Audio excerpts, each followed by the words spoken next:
We just got Apple's brand new iPad Air 5, and in this video, we're gonna answer a huge question. Is it worth actually upgrading to the iPad Air 5? Or those who don't have it, should you actually just buy the iPad Air 4 because you can get it for only $500 brand new on Amazon, or even $470 renewed using our link in the description. And the way we're gonna figure out which one to buy is by literally comparing everything to see all the differences between the performance, the speaker quality, microphones, cameras, literally everything. So let's get right into it. The first thing I wanna compare is the design.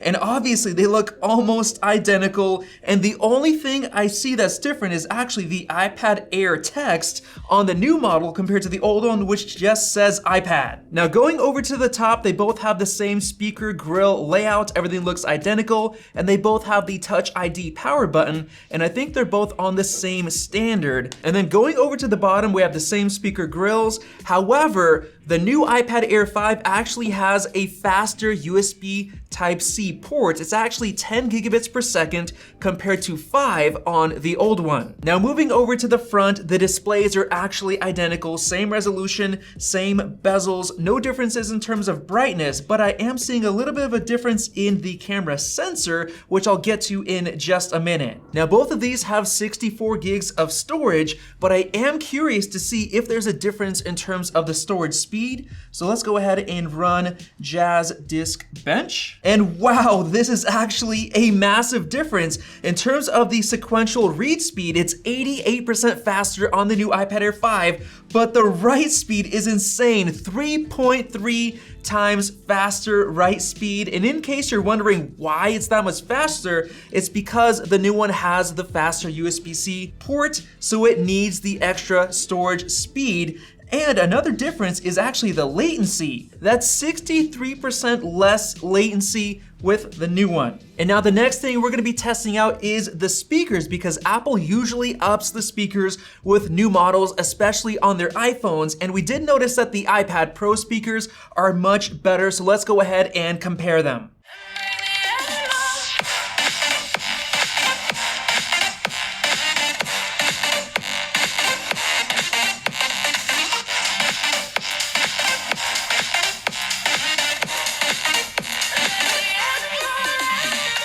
And yep, just as I suspected, they're basically identical, no difference. And I was hoping that they were gonna get quad speakers just like the iPad Pro has, but unfortunately it doesn't. And if you wanna see how much better the iPad Pro speakers are, we are gonna be doing a full comparison between the new iPad Air 5 and the M1 iPad Pro. So click subscribe so you don't miss out on that video. And now what did actually change is the cameras. Now on the back, you have the same exact 12 megapixel single camera, but we did get some software updates, which is nice. But on the front, we have a massive difference. The new iPad Air 5 actually comes with the 12 megapixel ultra wide camera, which also supports center stage, so you can use it with multiple people and it follows your face around, which is nice. And now unfortunately, because the 12 megapixel camera is ultra wide on the new one, when it does show the cropped in version like you see here, you actually lose quite a bit of detail. So you can see in my hair and my face, it's a little bit more soft, which is unfortunate, and there is more noise. And I would say that for an iPad, having center stage with ultra wide is definitely worth it. And in case you're wondering about the microphone quality, here is a quick test on the iPad Air 4, which actually zooms in quite a bit on your face. And now this right here is of course the iPad Air 5 with that ultra wide, which definitely looks a lot better. And let me know what you think about the microphone quality down in the comment section below. And now for the moment of truth, let's go ahead and get into the performance comparison and see how the A14 chip on the old one compares to the brand new A15. Now, first of all, you see a clock speed difference from 2.99 to 3.19. That's for the performance cores. And the biggest difference here is that the new iPad Air 5 has double the RAM. It has 8 gigs instead of 4. So let's see if that makes a difference. Let's run the CPU benchmark. And while the RAM's not gonna help actual raw performance that much, it is gonna help you keep apps open longer without them shutting down. So that's definitely nice to have with a year-over-year upgrade. And wow guys, this is why you wanna buy the newer model. And I just realized I accidentally said A15, of course it has the M1. And in terms of the performance, for single core, it's 7% faster, so not that much. But the multi-core, 70% faster multi-core with the new M1 iPad Air.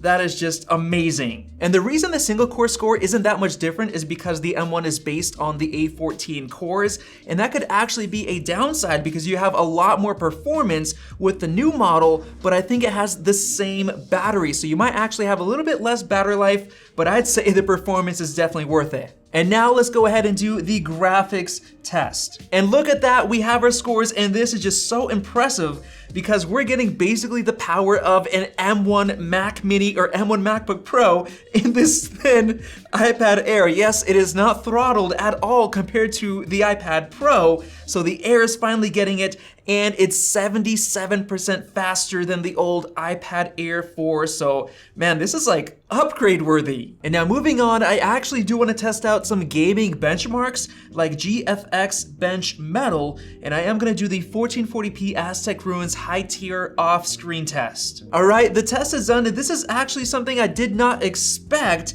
The M1 iPad Air is over twice as fast as the old A14 iPad Air 4. That's 81 FPS compared to 40, an even bigger difference compared to the other tests that we showed like Geekbench. And this right here is gonna make sure that any game you throw at it, doesn't matter, Genshin Impact, whatever, it's gonna handle it at a solid 60 FPS, no problems at all. And now we have the moment of truth. 3D Mark's Wildlife Extreme in unlimited mode. Let's see what differences we have in the FPS stability, the heat, and other things like that. Let's start it. And yes, this is a thermal camera right here. I'm gonna see the differences in the temps. So far with the iPad Air 4, we're looking at 32 degrees Celsius.